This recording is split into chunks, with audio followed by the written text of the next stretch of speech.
बिस्मिल्लाहिर्रहमानिर्रहीम। सहीहुल बुखारी हदीस नंबर 561।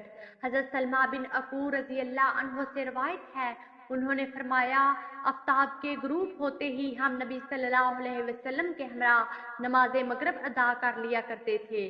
सहीहुल बुखारी हदीस नंबर 562। हजरत इब्ने अब्बास रजी अल्लाह अन्हो से रवायत है, उन्होंने फरमाया, रसूलुल्लाह सल्लल्लाहु अलैहि वसल्लम ने मगरिब और इशा की 7 रकात एक साथ और ज़ोहर और असर की 8 रकात एक साथ पढ़ी। सहीहुल बुखारी हदीस नंबर 563।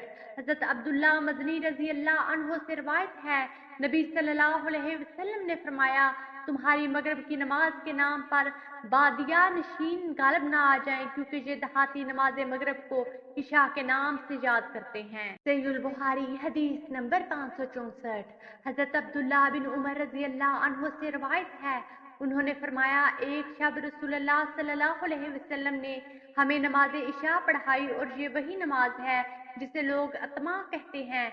फिर नमाज से फरागत के बाद हमारी तरफ मतवज्जा हुए और फरमाया, क्या तुम्हें इस रात के मतलब खबर दूं? आज जो लोग रोए जमीन पर हैं, आज से 1 सदी पूरी होने तक इनमें से कोई बाकी नहीं रहेगा। सहीहुल बुखारी हदीस नंबर 565।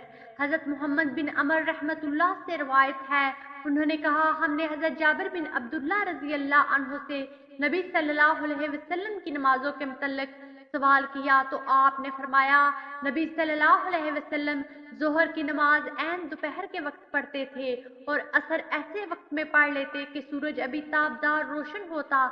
नमाज मगरिब गुरूब आफ्ताब के फौरन बाद पढ़ लेते और अशा की नमाज के लिए अगर अक्सर मुक्तदी आ जाते तो जल्दी पढ़ लेते और अगर हाजिरीन की तादाद कम होती तो मोहर कर देते और नमाज सुबह अंधेरे में पढ़ते थे। वीडियो को लाइक कीजिए, ज्यादा से ज्यादा शेयर करें और हमारे हदीस प्रूफ चैनल को सब्सक्राइब करें।